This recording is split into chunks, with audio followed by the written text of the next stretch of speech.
The time that it takes to develop a new thing is then in direct competition with the time it takes to nurture the successful thing that already exists. And that is the really big conundrum of an artist, I think, that survives off their work. And at the time, there was really no awareness of visual snow syndrome. I remember the exact moment when I started seeing it 24/7. I was eating dinner with my family and it kind of kicked into gear.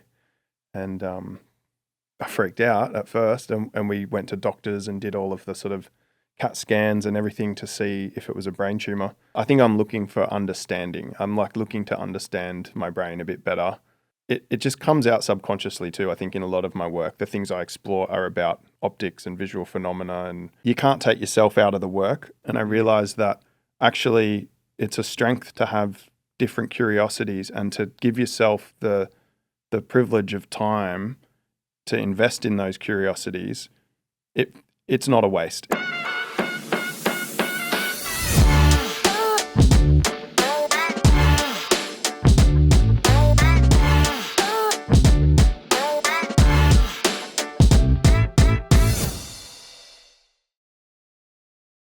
Before we get into this episode, I just want to thank you for being here.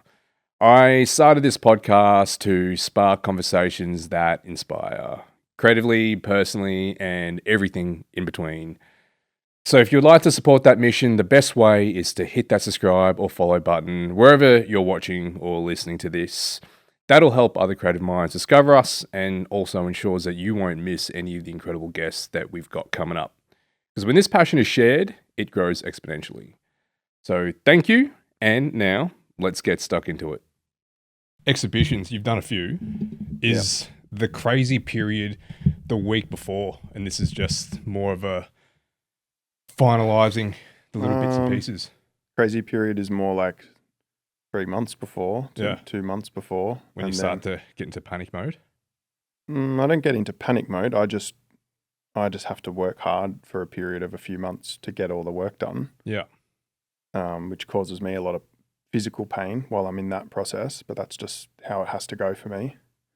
And I always get things done well in advance of the exhibition date. Yeah. I'm not scrambling at the end because I have to have time to catalogue everything, photograph everything, edit all the photos, make sure the catalogue's out, a few weeks before the show to any collectors who need to see that. Everything's done a month in advance before the opening night. The opening night is just really just the formality and the celebration of the collection, the accumulative it's work. It's the celebration, yeah. It's more than a formality for me. It's a really important chance to sort of share the work, talk about the work, have that community engagement. It's important. Yeah. This one here, man, the work is like, there's been a clear evolution of your work aesthetically. And I'm trying to like peel back the layers and have a look at the concepts behind it. And I wasn't too privy of it until we chatted at the studio. Yeah. And it's a lot. There's a lot of depth that goes into the work. Yeah. And with this one here, what was it? The visual snow syndrome. I didn't even know about that. I didn't know that was such a thing, man. That must be, I could not imagine living with something like that. Yeah. It's a funny condition. It sort of underpins everything I think that I do artistically, but I've never spoken about it publicly. Or that's a condition that you live with? Yeah. So I've had it since I was 17. Around 17, a lot of stuff happened for me with my health. My back pain started around that time, and I've had chronic pain since then. And the eye thing started. I remember the exact moment when I started seeing it 24/7. Just sort of, I was eating dinner with my family, and it kind of kicked into gear. And I freaked out at first, and we went to doctors and did all of the sort of CAT scans and everything to see if it was a brain tumor. And at the time, there was really no awareness of visual snow syndrome. I never heard that diagnosis back then. It was just this anomaly that they said maybe it's some visual phenomenon. I think they called it entropic phenomenon or something at the time. They really didn't know, but they had some idea that maybe you're seeing the skin cells in the back of your eye or something. Anyway, I kind of gave up on trying to solve it at some point because it seemed like there was nothing seriously wrong with my brain, so they weren't worried. So it's an eye thing, not a cognitive No, thing. it is. Well, what I've found out more recently is that it has a name, visual snare syndrome, Yeah. and it is a neurological issue. It's nothing to do with the eye. The eye is functioning properly, but the brain is misinterpreting this visual signals and getting a layer of noise that you just see 24/7. It's the same thing that people with migraines get as the precursor, the aura they call it. So they see the same. I've read the descriptions of a migraine aura, and it's exactly what I see. Right. Yeah. Do you So- get migraines? Never had a migraine, thankfully. Touch wood. Either I've had the longest migraine aura ever, and there's a big migraine coming, or this is just it. It's like when you need to sneeze, and that feeling of just the pre-sneeze is you got the pre-migraine. Yes, I guess so. Yeah. So I've read that they successfully treat it with antidepressants sometimes, but it's quite experimental, and it's still early days, I think, in like treatment. So My goodness.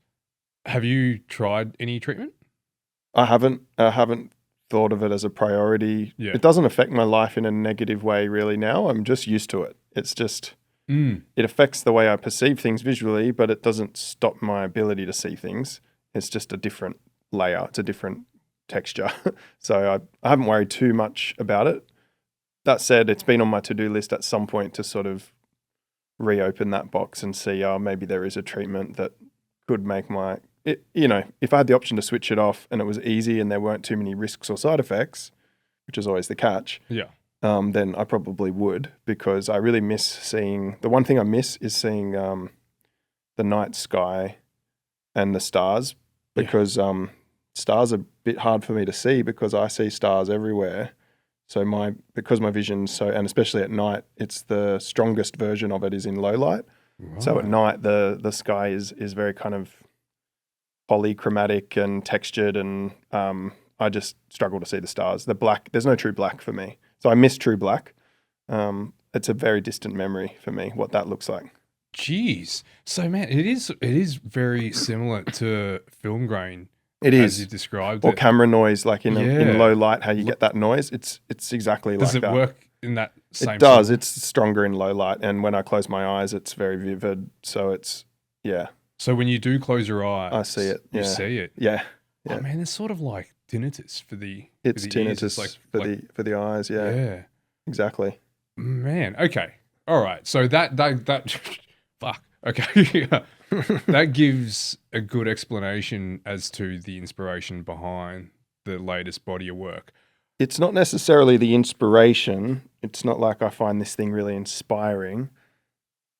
It doesn't inspire me much. It intrigues me. It makes me want to understand. I think I'm looking for understanding. I'm like looking to understand my brain a bit better. And so it just comes out subconsciously too, I think, in a lot of my work. The things I explore are about optics and visual phenomena and the behavior of light and sound and the relationships between, like you said, like tinnitus and this, like sight and sound.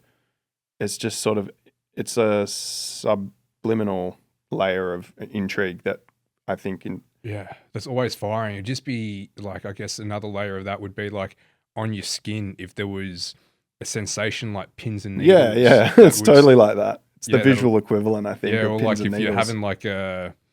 I'm glad I don't have pins and needles all the time as well. Imagine.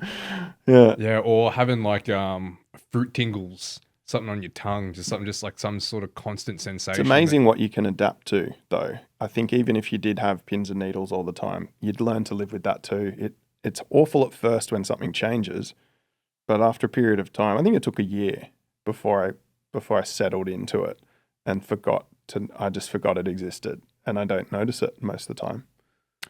Well, I guess I know with tinnitus, it's one of those things. As I had it for a while, it was like stress induced, and it just seemed to dissipate. And sometimes it comes on, but I don't know whether or not it comes on or it's constantly there, and I'm aware of it. And then when I'm aware of it, it's amplified. I think it's like that for me. Now we're talking about it, It's there. I'm noticing it. Okay. But if we weren't talking about it, it wouldn't be on my mind. Yeah. So it does become amplified. And so the reason I brought it up is because your your latest exhibition that's opening Friday Yeah. is based on that phenomenon. Largely, yeah. So the show's called Noisy Eyes, and Yeah. it is reflecting on my own way of seeing, but it sort of came out of a sound process. It came out of this instrument that I came up with, the particle plate, which was an exploration of granular synthesis on a residency in northern New South Wales, where I was taking a few weeks to sort of play with physical gestures as a way of triggering audio, dropping things in a kind of very physical way where there's a randomness to these particles hitting a piece of metal and then that resulting in music was the idea. And it came out of seeing a video that inspired me was a guy playing guitar with sand instead of strumming the strings. Oh. And that had this very granular textured sound, which reminded me of granular synthesis, which, if you don't know, granular synthesis is where an audio file or a live feed of audio is sort of fragmented into grains, and then those grains, the size of those grains can be changed, the direction in which they play can be reversed or played in forward motion, and then they get thrown through effects. So all the little particles of sound are getting scattered through delay and reverb, and it can just sound like a big washy cloud that's like reverberant, or it can sound really glitchy and somewhere between the audio file being kind of recognizable but also being rearranged. And that's sort of what the guitar thing sounded like. And I was amazed at how crude and analog that process was and how similar it sounded to a complex digital effect that I'd been exploring. So then that kind of pushed me down that rabbit hole of like, okay, I want to try and play with this because I like the idea of showing people a physical gesture that creates a complex sonic result, so that there's a relationship between what I'm doing visually, they can see the action and then hear an unusual sound, but sort of understand it in a way. Like when you see someone play a guitar chord, you might not know what chord they're playing, but you know they're doing it. And a lot of the time in electronic music, when I'm performing, I feel like I'm conscious of not alienating an audience with just turning some knobs or looking at screens and playing with boxes that no one knows what you're doing. It's good to sort of have those like more theatrical components to the set where people can recognize a visual cue is synchronized to the sound they're hearing. So that was the reason for making the particle plate. And then I was playing that music and writing that album with all these mung beans were the main tool for that whole project. And it was, I think, 6 months later after I got back to Melbourne in the studio that I ended up making paintings that kind of reflected that and used the same particles, the mung beans that I had hanging around. They ended up in the painting process as a sort of texture layer. Oh, that's what you use for. Oh, right. I started with that. I started with chickpeas, I think, and graduated to mung beans and different things, sand and glass and different things. Yeah. But it ended up sort of almost an accident. I just had them there, and I thought maybe I'll play. I was going to ask. Maybe I'll play with those today. Yeah, it was really by chance that because I had them and I'd been doing all that sound work with the granular stuff. It was like, well, maybe I'll play with that today because they're there, and maybe there's a way that I can reflect some of this sound stuff in a visual way. And it wasn't completely premeditated at all. I just started playing and then found my way into some interesting spaces that linked into all the photography that I'd been doing as well, where I'm sort of souping 35mm film and getting weird results. And yeah, it was a convergence of a few things. Dude, that's one of the things, and this is what I was going to get at. Like, your work has evolved. But there's always been this underpinning layer of experimentation that crosses stimulus and senses. So it's a multisensory type thing where there's a lot of play between audio and visual.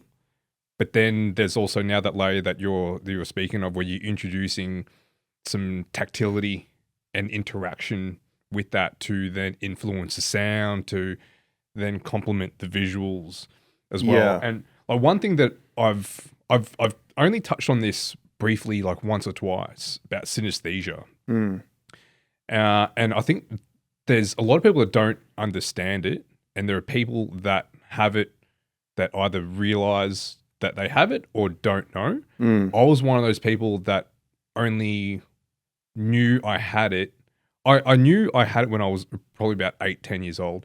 I had no idea what it was about until maybe I was 20 when I heard of the word. I'm like, oh shit, okay, that's what it is. So I would dare say that with you that there is crossovers in many ways. Yeah. Yeah, between audio, visual, tactility, and how you can relate touch with sound or imagery as well. Is that something that you've been mindful of, or is that actually, am I just talking shit?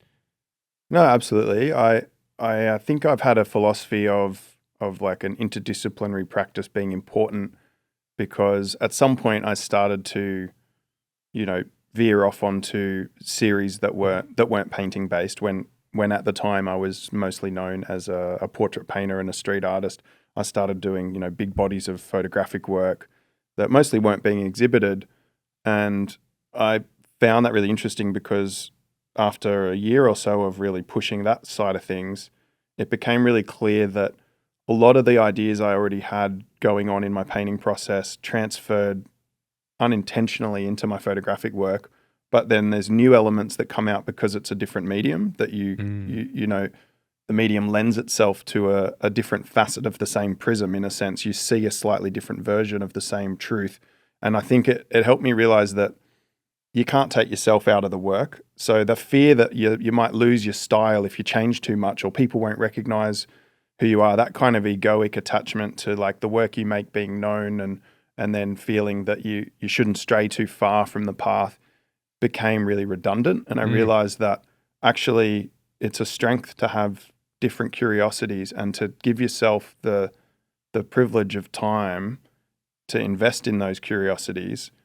It's not a waste. It feels like a waste, I think, when the whole world is kind of gearing you towards commodification and being a brand, having a style, being consistent, being represented by a gallery, selling work. All that stuff is it's the antithesis, I think, to like a creative practice a lot of the time, because you learn to redirect your creative energy back towards the commercial focus a lot of the time, out of fear for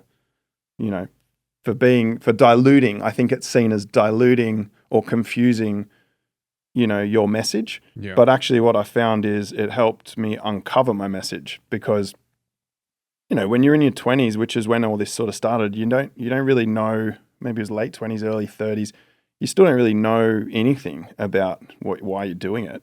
You're just doing it. And there's this kind of feeling of like, well, I'm good at it and I've been doing it and it's kind of working and maybe that's enough. And then at some point you think, maybe it's not enough.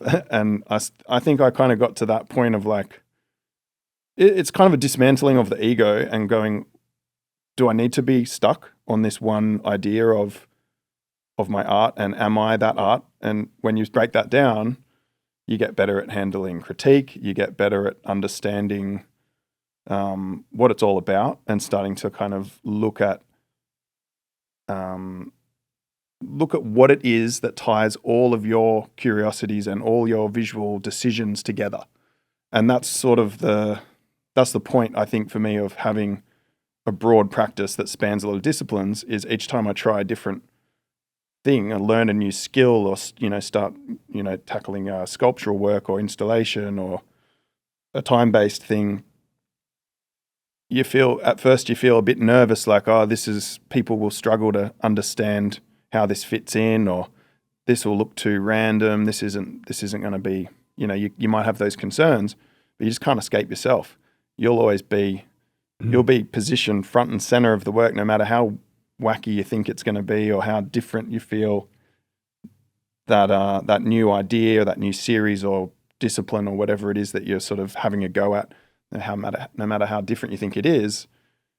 Yeah, the truth reveals itself. And so, yeah, the more I sort of try different disciplines, the more I start to think, okay, like what I'm actually interested in is shifting or becoming more clear. Yeah. I think I used to think I was interested in people and the human expression, and that would be my life's work, portraits. I was really convinced of that at one point. And then I thought, well, why am I making such weird portraits then if that's what I'm interested in? How come they're always so distorted? I can't get away from that. I'm obsessed with distorting faces, this kind of Picasso-esque thing.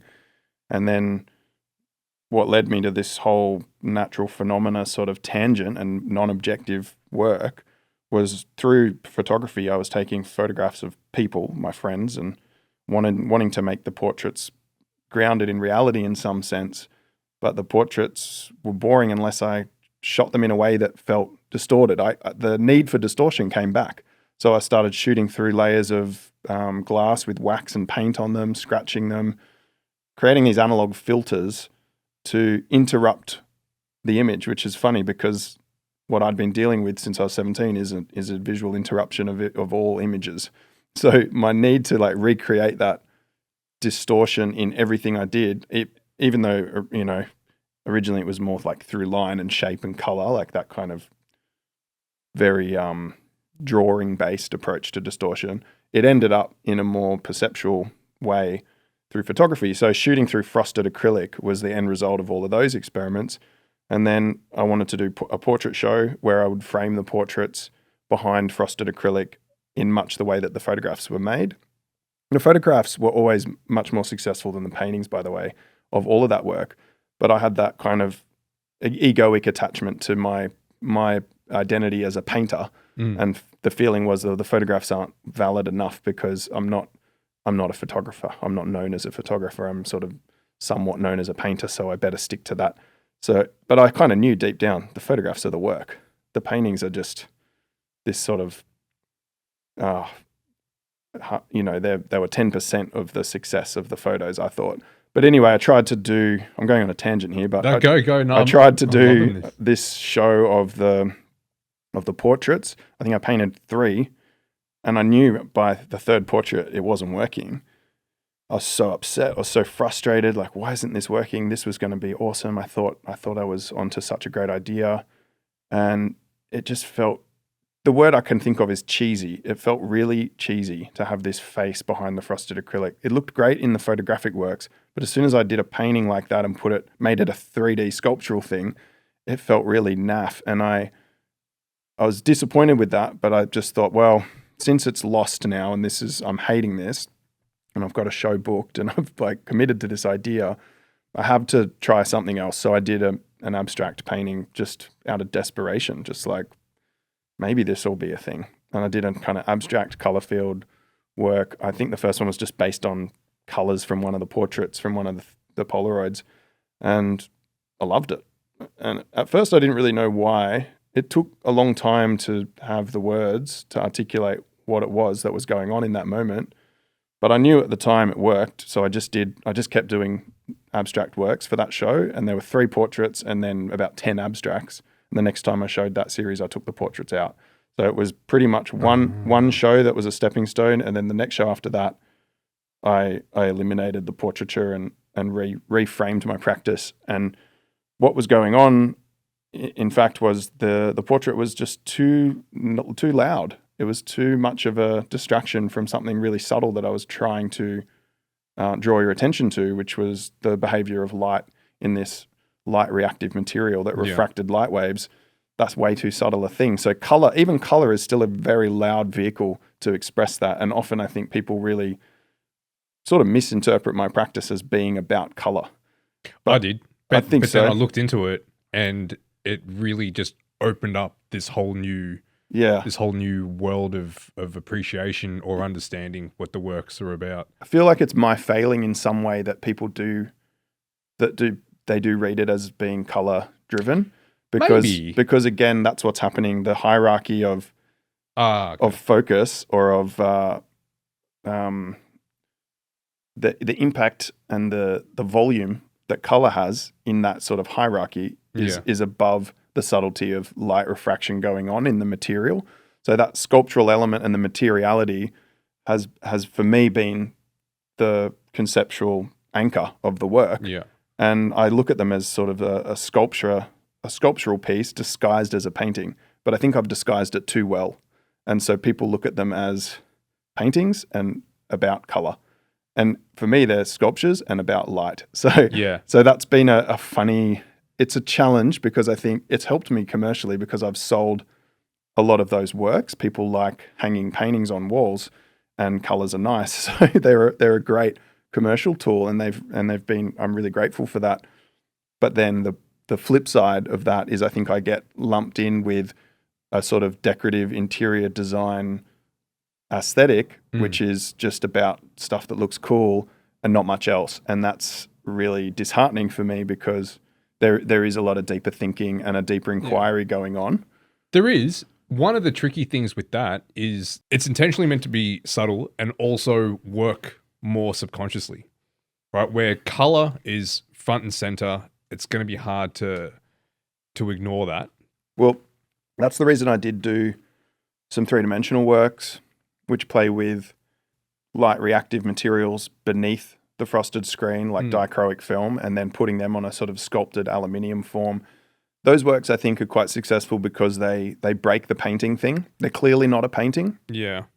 Still a visual format, though. But, well, because they're in a rectangle and they hang on a wall, they still sort of... I think they take the position of a painting. Yeah. Even though, if that same piece was in a sort of triangular prism on a plinth, all of a sudden that's sculpture. But really, it's achieving very similar visual outcome. So as a painting or as a sculpture? As a sculpture, because it shows a depth of field. There's, various facets that reflect light in different directions. They change as you move around them. And what that draws your attention to more so than the paintings, I think, is that you need to experience them in the room in time. Yeah. Because the thing about light refraction that's going on in the material is it's happening in real time. It's a time-based event. It doesn't seem kinetic because the light's always on. It's like always think about reverb in a room. It's the sort of visual equivalent of a sonic reverberation of sound. When sound waves get scattered around a hall, you don't necessarily hear it until the note stops. When someone stops singing the note, you hear the echo at the end. You hear the scattering of that sound, the tail.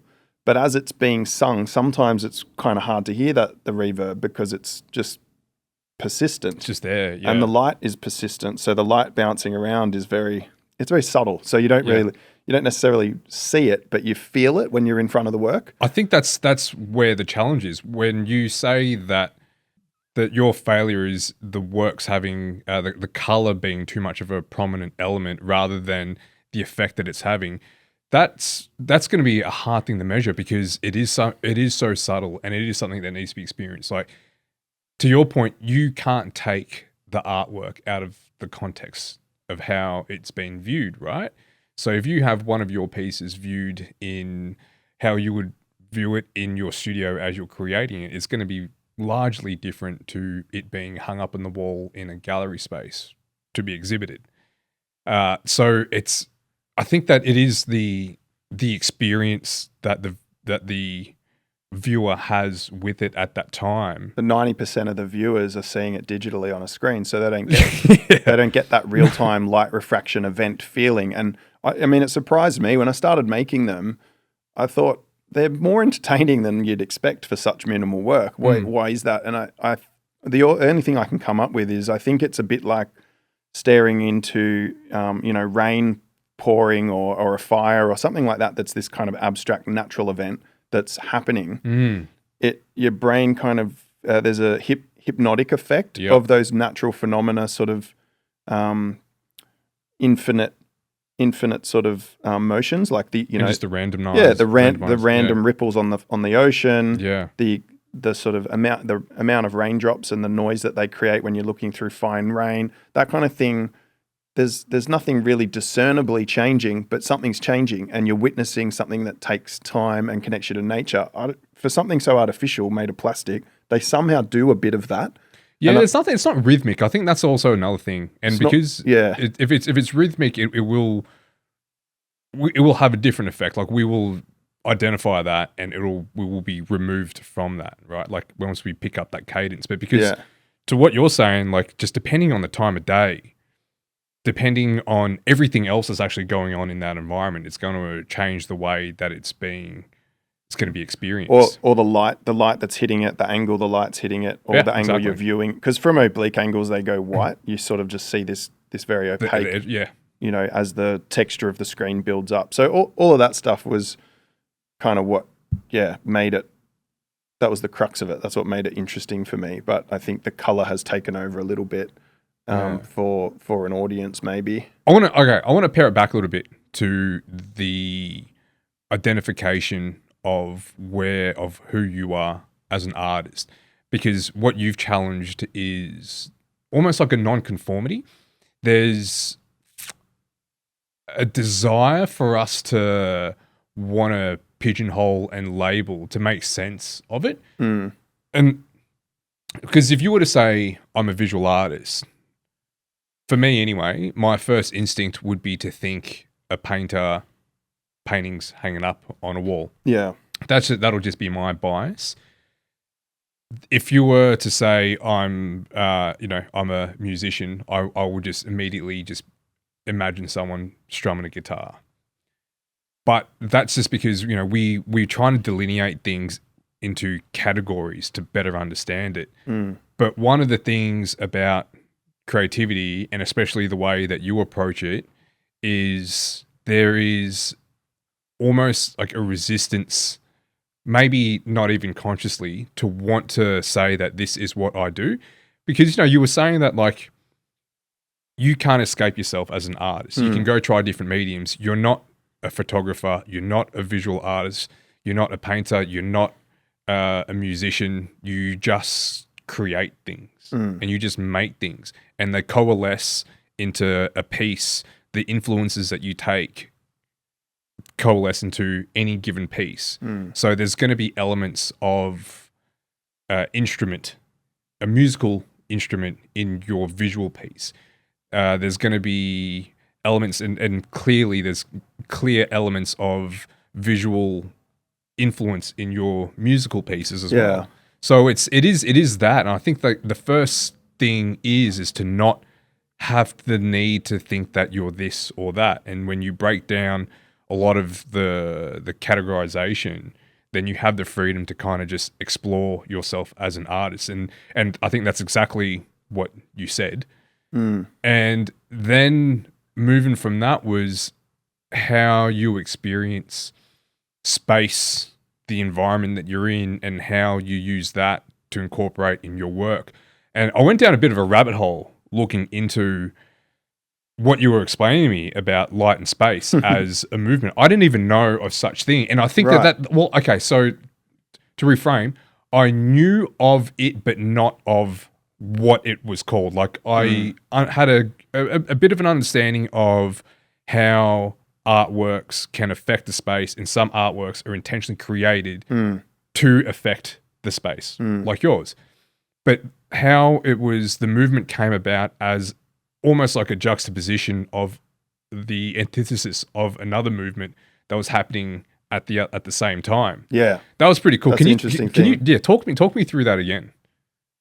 I mean, it wasn't something I was made aware of either. I think the sort of popularity of abstract expressionism, neo-expressionism, and all the sort of reactionary work that happened on the East Coast around that time, that was reacting against the European modernists like de Kooning and Pollock and that whole school, Rauschenberg. I think what was going on the West Coast didn't get the same notoriety. It didn't get the same volume in the media. So a lot of people have heard of Jackson Pollock, but not a lot of people have heard of Larry Bell or Robert Irwin, and they haven't necessarily heard of James Turrell until maybe more recently.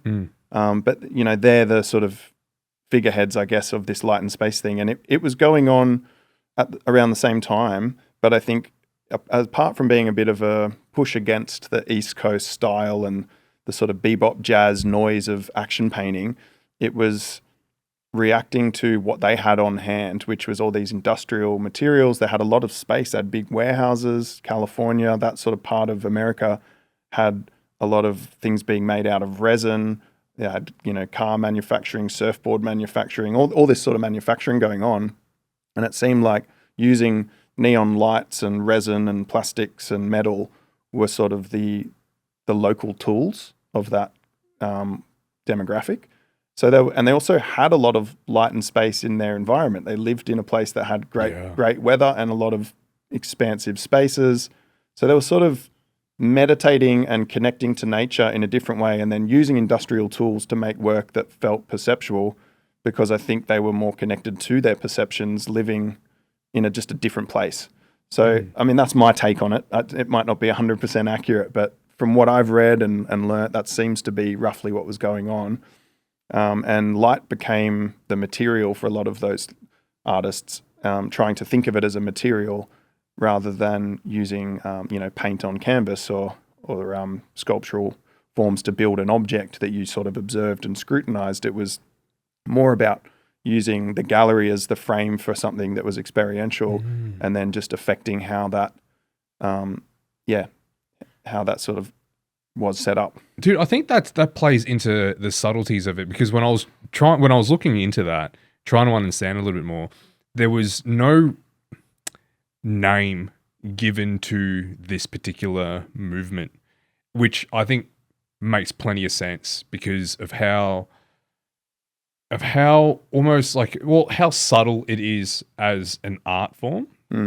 Because we are constantly we're always going to be immersed in some kind of environment and taking inspiration from all the stimulus around us at any given moment, whether or not we are conscious of us doing that. We are always doing that. And color affects us in a way. Light and color affects us dramatically. Like you would I think anyone would can imagine that if, like let's just say on a overcast day, there is just grey, gloomy, soft shadows, and everything's just kind of a bit dark. Sun breaks out, and your mood has changed without you even doing anything. Yeah, absolutely. Just in the middle of whatever you're doing, you just feel lighter, feel brighter. So using the sun or using light as an instrument to create the artwork makes a lot of sense. But because it is something that is almost like so commonplace and so readily available that it's not anything that we will be like, this is what it is. It's just, it's there for us at all times. But then you as an artist and the other artists that you've named, that they thought just to take it that one step further and add a layer of intentionality behind it. But then for the viewer themselves, it's something that it's affecting them, but they won't realize. They won't know until there's the contrast and the juxtaposition of no longer feeling it. So I think that's just maybe how it is when you're creating that kind of art, that you just have to accept the fact that it is just the subtleness of it that makes it what it is. Otherwise, if it was to be something that was like forceful and something that that people had to be mindful of at all times, it takes them out of that space. So that's kind of where I just see it, is that the beauty is in the softness and the gentleness of it. Yeah, I mean, the new work's very different again from that sort of.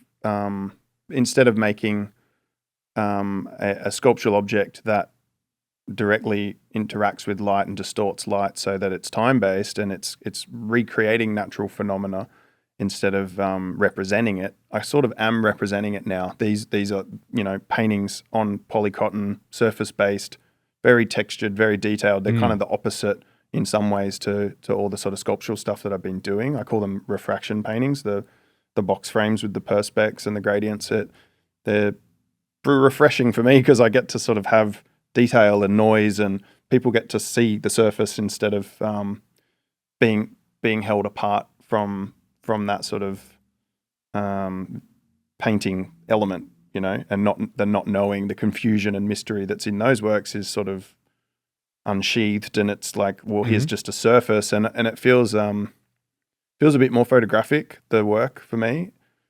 I get to reference some of the effects from the photography. I get to sort of just play with having something that's right there and really immediate. So it's been really, I feel like the counterbalance to a lot of that refraction painting stuff and all the sculptural installations.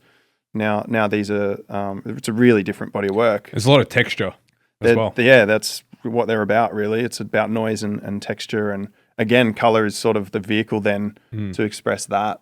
They could be monochromatic, I suppose, but it's fun to play with color, and you get feelings out of color, and there's that synesthetic element I can sort of meditate on, and I think it just brings a lightheartedness and a different level of depth having the color. So that is intuitive. It's not as intellectual, but I think it brings something. And then there's the sound works in this show as well, which will be very fun for people, I think, because there's like that interactive thing that also makes sense of the paintings and helps explain the paintings without necessarily needing to theorize it so much.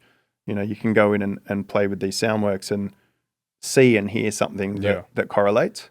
There's, I haven't, you know what, I don't have a name for it yet. I need to think of it because it's coming up. But there's a circular piece, like a sort of steel structure, like a drum that you can spin on the wall in the gallery, and it has particles that sort of move around inside of that. I don't want to give it away too much, but it's a sort of multiphonic textural instrument that has a life cycle and a pulse, and you can spin it and it will have a duration before it comes back to a complete stop. So the idea is you create your own soundscape. If you came in during the week when it wasn't the opening, you could have this sort of sound experience that you create. You kind of experience that, you play it, and then as it's trailing off, you can kind of explore the show and hear the sound that relates to the paintings while you're looking at the paintings.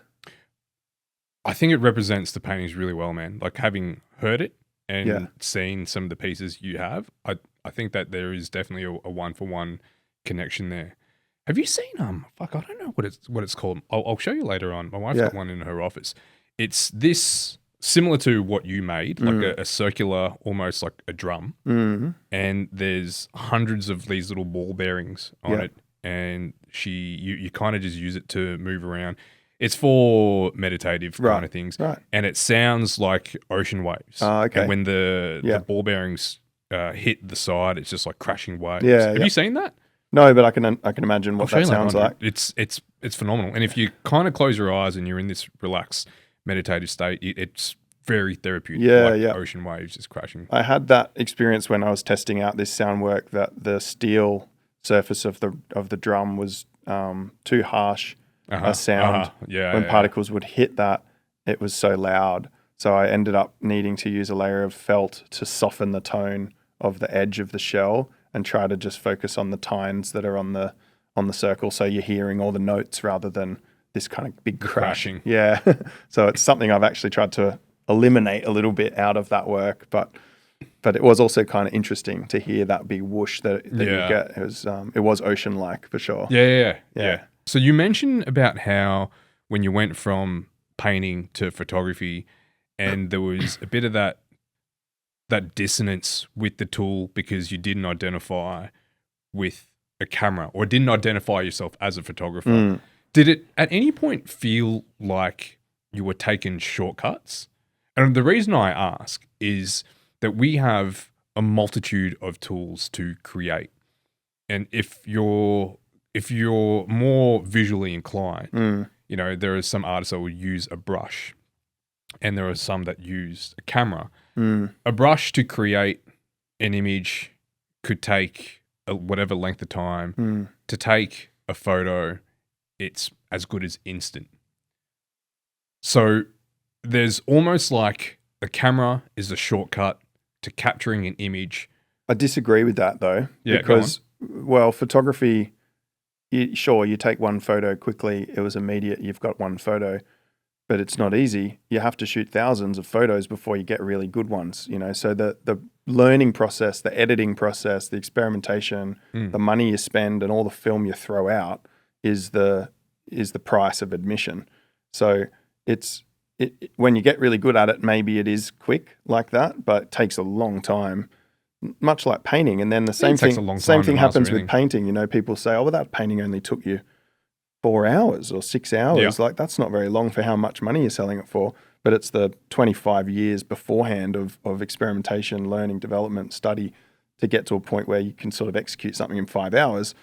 That's the same with photography. I think, the snap at the end might not take long, but it's still it's a hard-earned victory.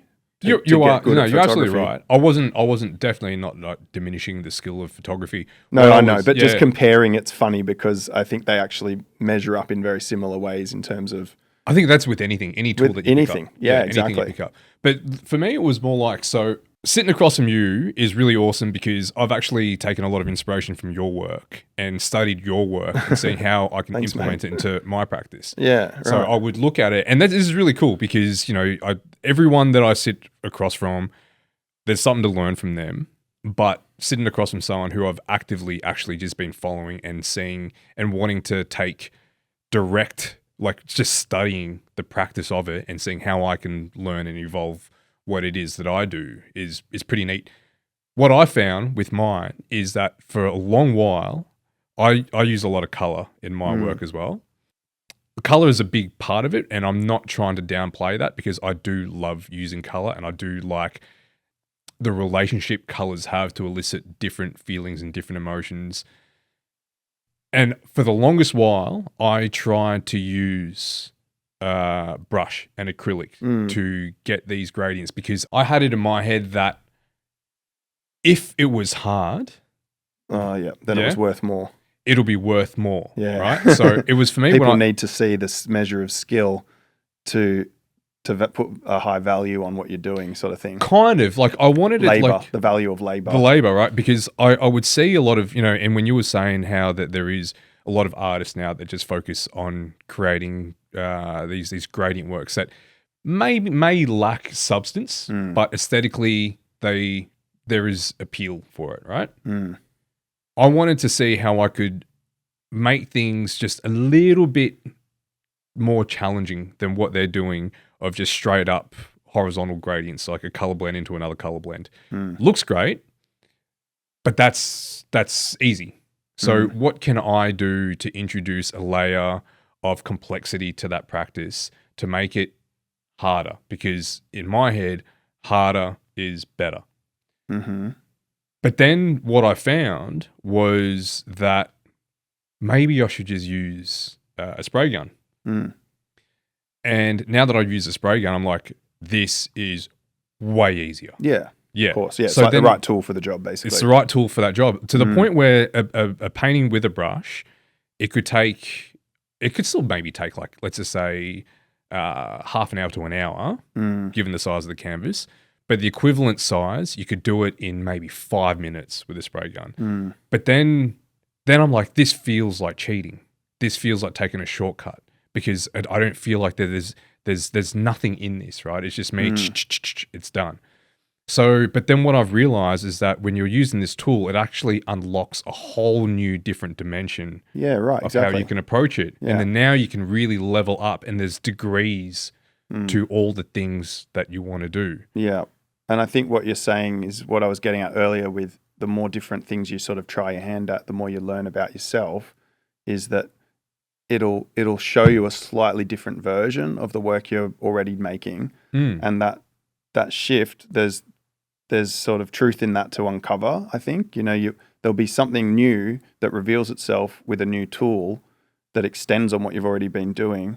And as you sort of augment that framework, you start to uncover these like clues where you go, oh, that's the same feeling as those other things I've been doing, even though it looks really different. Or that's the same sort of, there's a kind of color relationship that's crossing over here. And now I can understand it better because the tool's allowing me to expand on, the effectiveness of that color combination. I think you just discover more about like why you're doing what you're doing. And that should be the point, to always be learning more about that question because it evolves. Like why you're doing something five years from now will be different from why you're doing it now. Because as you learn different things and go, oh, I've figured that out, I understand now what I needed to about, those tools and those ideas and now it feels like boring if I keep doing it. Because I've learnt all of those kind of things to a level that feels satisfying enough that now I think, well, what's next? What else can excite me? Yeah. What other new tools can I learn about? What other new ideas can I play with? How can I, pivot and modulate? Because otherwise you're just a product. You're just a product designer manufacturing repetitiously on on previous successes to stay safe. But I mean, how frustrating is that? If you're an artist, you don't want to do that. You want to keep feeling excited. That plateau, man, it's weird, dangerous. It's a dangerous place because you kind of work to get to that point where you're like, yeah, it's the goal for so many people. Yeah, they want that. Well, even as an artist, you want to be able to, like, if you have this particular challenge that you're trying to overcome, and when you overcome it, you get there like, oh man, I figured it out. Yeah. And then you're sitting on that for a while and like, no. The hard part as well, I think, when you get there and it's all working and you know you've kind of nailed it and learnt what you needed to, if people are loving it and it's selling and everything's feeling good, it's not easy to step off that train because the next thing isn't developed enough yet. You might have the ideas for the next thing, but they're just going to take 5 or 10 years to ferment and for you to experiment in however many different ways necessary, learn, stumble through it, fail, try again, give up, come back to it, learn from someone else. Eventually, that new idea, the seeds of that new idea might be sort of ready for, for a fruitful outcome. But it's frustrating because, the time that it takes to develop a new thing is then in direct competition with the time it takes to nurture the successful thing that already exists. And that is the really big conundrum of an artist, I think, that survives off their work. Because while I have created a sort of an art drug that people are addicted to and buying, it's also addictive for me to keep selling it. And I'm trying to wean them off that and introduce the new thing and go, but yeah, I know you like that, but check this out. And people go, no, we love this. We don't want that. And Backwards Gallery and Byron have backed me and said, yeah, we love it. We want to show you new work. This is the most exciting stuff you've made. We're here for your progress. We're not here to just keep seeing you repeat yourself. And that's the kind of gallery that, I mean, they're rare, but that's the one, they're the ones you want to work with. Though. Backwards are good with that. Yeah. And also there's a place for both types of gallery. The galleries that have, more conservative clients but sell really well and have a great kind of slick commercial outcome is awesome as well. And people come on board when they're ready. It's you can't force it, but there are spaces that are really up for experimentation and edgier work and will help you push that next chapter. And it's important to have both, I think. And you've got to be there as well, like as an artist, and like especially yourself, man. I don't want to just say as an artist. I think you in particular, you can see how things have evolved.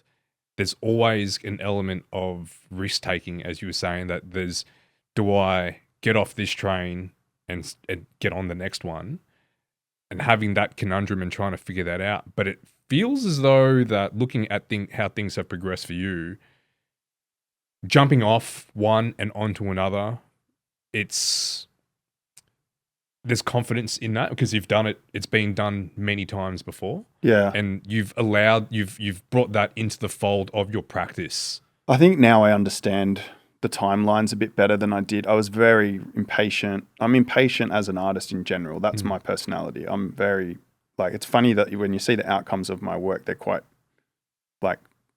calm looking because my process is chaos. I'm messy and clumsy and erratic and anxious and fast moving, and the work that comes out is the opposite to that. But often I've rushed from one thing to the next, and then you're not giving people enough time to sort of, or yourself enough time to really refine something and learn from it to the point that it is really finished. And then being patient with the fact that even if you're bored of what you're doing, the new thing might not be ready. So you have to be patient. You have to keep making the work that you already understand fairly well and maybe aren't excited by as much anymore, while the new thing is developing, and making time.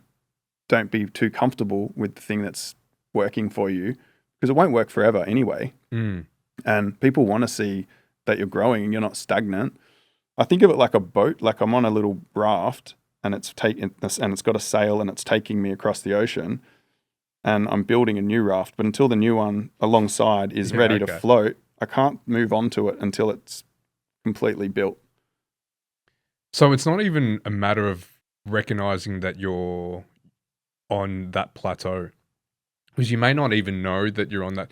You may feel as though that you're on that plateau, but then it's a matter of actually having to stay on it So there's two parts. It's like There's just a patience required and a patience, right? discipline, Yeah. the compromise. It's if you want to make a career of it, it won't always be fun. You'll have to do things that don't always feel exciting or artistically driven. Like that's unfortunately just part of it. Yeah, but then even That's the just reality. sticking with something when it's no longer fun, there's something to be gained from that. There's something zen and disciplined about Yeah. that rigorous repetition of an idea, the mastery aspect of it. It's never there's no waste of time with Yeah. making things because you're always honing it, and maybe the only things you learn, you're just learning patience. You're just learning to slow down a bit and reflect more on what you're doing and why you're doing it. That could be the lesson. It's a sort of, it's like a philosophical conversation now, but yeah. It's always that way, man. I think that underpinning with everything that we're doing in the creative space, there's always some sort of philosophical questions or something there lining. Well, there's always some sort of tension, I think, between, what you want to do creatively, your sort of impulses, and what feels like the logical decision to do career-wise. It's rare that everything aligns perfectly and is just easy and exactly what you feel like making is exactly what people want to buy and it's all just working. You have moments where it's in sync and that's exciting, but it doesn't stay that way. And even if it keeps working, your curiosities drift off and you want to keep learning and doing new things. So, yeah. It's like, how a musician, they'll have their first album pulls in their audience, their following, and then as they're gaining that life experience and trying different things, they the sound might evolve, might change, it might go off on a complete different tangent. And you as an avid fan started following them since the first album, but then you've gone on your whole life journey. Yeah. And your interests have shifted and deviated. Yeah, true. Yeah, so it's just kind of like that, like how, but then like with your art, there's always going to be like followers that are going to have this curiosity behind it, even though they might not necessarily like the aesthetics of it. I think that just the underpinning of it, the concept behind it and what has inspired. And I think that is reason enough to just keep following, just to see what's happening in that space, right? Like because the output is just the output, but I think the output is just the tip of that iceberg. I agree with that. Yeah, exactly. Yeah, and I think that's also something that a lot of people don't sit on enough, right? Like, so to give an example, like the other day when I was painting, normally I would go in with a bit of an idea. This is what I want to just experiment with, and it'll just be maybe like one particular area, one skills, like try to get this type of blend or this type of shape. But then this time I was like, I have no idea what colors I'm going to use. I have no idea what it's going to look like. Just go. And what it was is that with every stroke of the spray gun led me to think, what's the next thing I'm going to do? To the point where it felt completely improvised and not anything that I was consciously controlling. It was more like, all right, next thing, and just keep on moving it. Yeah. Honing in on intuition and just trusting that, and almost like, don't worry about trying to create something that's in your head. Don't try to create something that is that you don't try to emulate anything that you've already seen. Don't try to fit into any kind of preconceived notion of what it should look like. Just go and do and seeing what comes off that. And that's just like, how I'm trying to lean into this, the intuition and trying to find something that is uniquely mine by not thinking about it. Yeah, what I was going to say about that sort of hierarchy of value when looking at the labor involved in achieving an outcome. Oh, yeah. And how you were saying, it should be hard to do and take skill and time to be, to feel justified basically for yourself is what you were saying. I think it's good to think about, you'll do what it takes. Now I've arrived at a point where I'm sort of like, I'll do what it takes to get to the outcome. And I hope that it's in sync with my impatient personality. And often it will be because that's how I tend to work. But if I find something that is really laborious, but I love the outcome, then that's what I'll have to do. Yeah. So it's sort of just in service of the art, right? Like if you know that you've got something sort of in mind that you haven't quite got to, and you think, well, maybe this will work. This is going to be painstaking, but I'll try it. And then if it does work, well, unfortunately, that's what you have to do then, rather than, I think when I was younger, I was very much trying to, it was very romanticized, and I was like wanting the process to be really enjoyable and like human and expressive and dynamic. And I loved the abstract expressionist movement for a long time. So I was very directed by that. And I wanted to, I had a romantic view, I think, of how art should be made and how much fun it should be, instead of like kind of trying to understand, well, what's it for? Why am I doing it? And what's the outcome that's really going to excite me? If no one else sees it, what's the thing that I'll need to see? So you have an outcome that you're working towards. So you see the outcome and then you do what it takes to get there. Yeah, for the last 18 months, I've had a pretty clear idea, and usually it's led by photography. Same way it was initially with the portraits. I was trying to recreate the portraits behind the frost and doing a terrible job at it, but it led me to where I am now. So I'm thankful for that. But yeah, the photographic works I've been doing it's called like a film soup, where you shoot 35mm film or 120, and then you soak the film in various chemicals, and you get these strange alchemic distortions of whatever you've shot. Sometimes I'm just shooting nothing. I'm just shooting, blank color or a gradient off the laptop screen a lot of the time. Minimal things work best, but the point of it was the textures and the noise was something. I was getting some amazing results that I was really loving, and they felt like for some reason there's always this desire to try and figure out how to recreate something with paint that captures the essence of those photos. I've always had that, that kind of dialogue between photography and painting, and trying to find a crossover point that feels confusing, where you're not sure what you're looking at, whether it's a photograph or a painting, but also not working with photographic trickery or photorealism or imagery, looking at the feeling of analog photography, the way it affects colors, the way it creates noise, those really reductive essential components of the texture of a photo that's made chemically. Yeah, I remember this was the precursor to the... It's really the precursor to this show. Yeah, I know exactly Cosmic the pieces. Soup, all that sort of film stuff. So then I had it in my head for the last 18 months that I'm trying to create these very particular sorts of images, and having the photographic references on the wall and kind of looking at them, and then making paintings, and just generally feeling completely disappointed with all of the outcomes. It was a really frustrating process. And I tried some weird stuff that, if it worked, it would have been horrible to try and paint that way.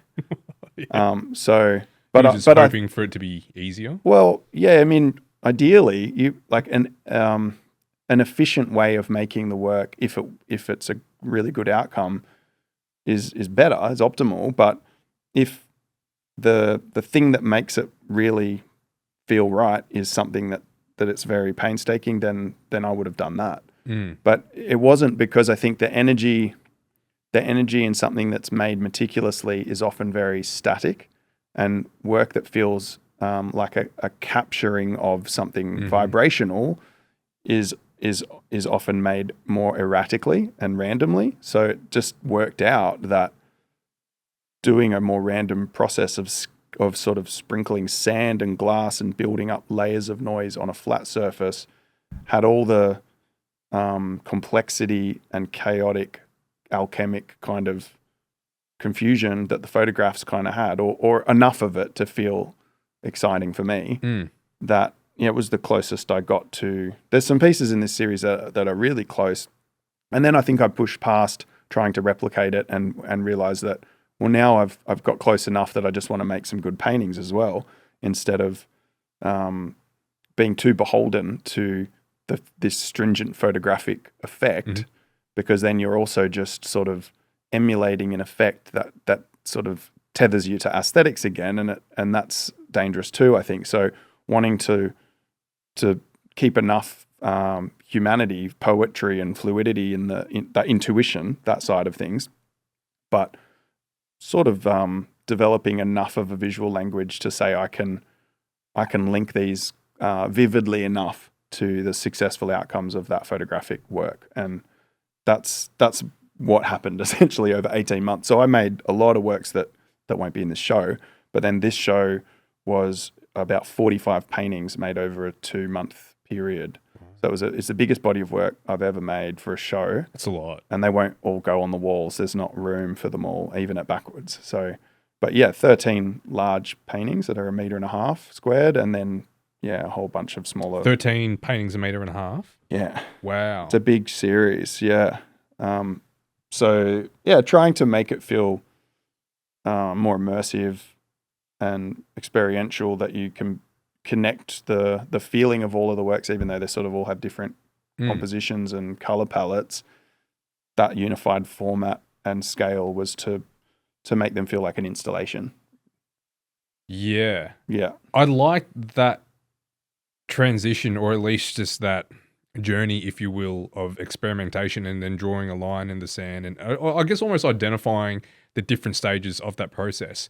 Because when you were trying to emulate something, you had the core inspiration, and of course you're going to be closer tethered to that at the start, and then just resigning to the process of allowing it to breathe and take its own form, and almost severing yourself from that tether and saying, okay, let's just kind of like go in this direction now, and seeing what comes of this. Yeah. And then almost giving it its own legs to then form itself. Yeah, I think at some point the work leads you as well. Yeah. Like when you're trying a new technique or a new way of making art, you go in with an idea of what it's going to be and how the outcomes will look, and you're trying to kind of contrive the results. Yeah, you're restricting what this tool is allowing you to do. Yeah, so if you're open enough to say, well, I know this is roughly where I'm headed, but if the current takes me somewhere else that's also great,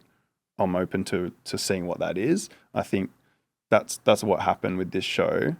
There's one piece in the show that's I think it's called Broad Spectrum. It's a 40 by 50 piece, and it's probably the most accurate transcription of 35mm film grain, and it's an RGB. It's a really cool piece. I actually tried to recreate it on a bigger scale, and it didn't work because the reason the noise looked so good on that scale was relative, to the scale.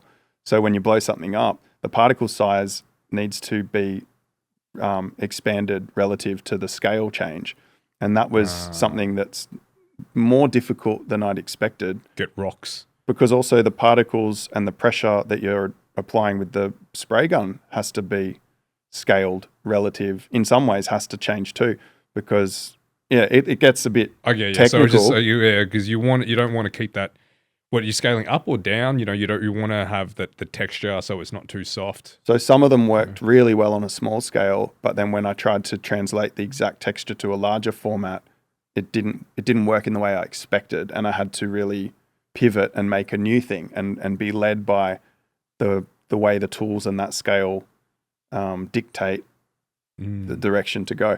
But there's a smaller work called Broad Spectrum, which is, I think, a blue base and then a red and a green layer from different directions. So it's just an RGB. I've been pretty obsessed with that, like the RGB thing, because we've got 3, red, green, and blue color receptors in a human eye. Everything's made up of that. So there's some artists I follow that sort of have this optical fascination as well, where they make kind of abstract work based on CRT TV screens and the RGB split that can create such a range of colors by just shifting those.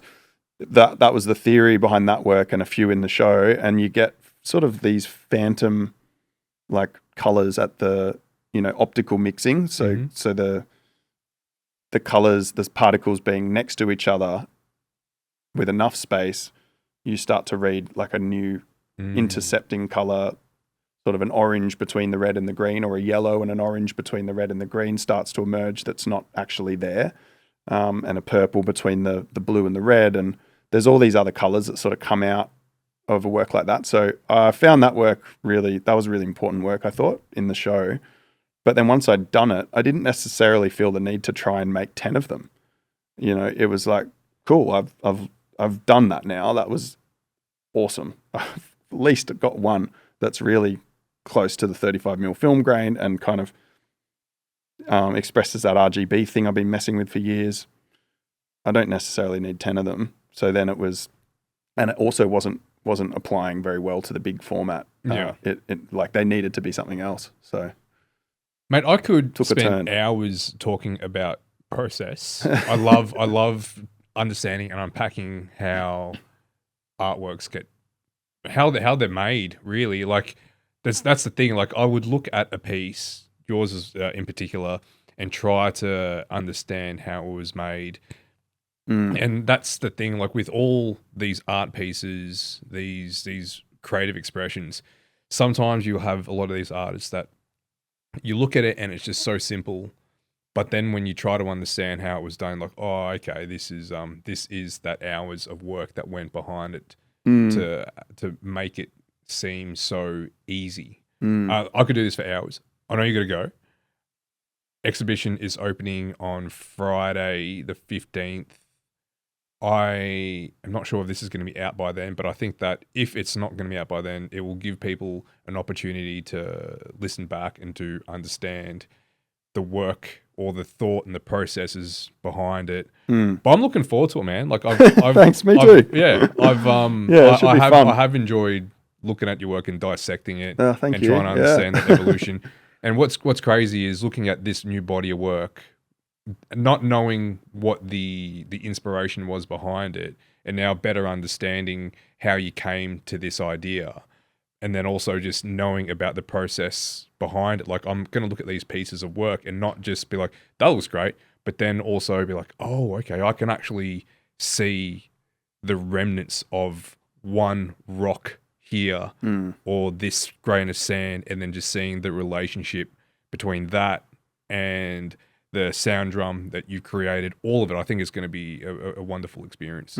Yeah, looking forward to it, man. So thank you, mate. Dude, again, well done. Well done to putting together this body of work. Thank you. Yeah, I'm exhausted. It's been a massive effort, but yeah, rewarding. So yeah, good on you, man. Thank you Cheers. so much. Thanks so much for having me. Tool for jumping on. No worries.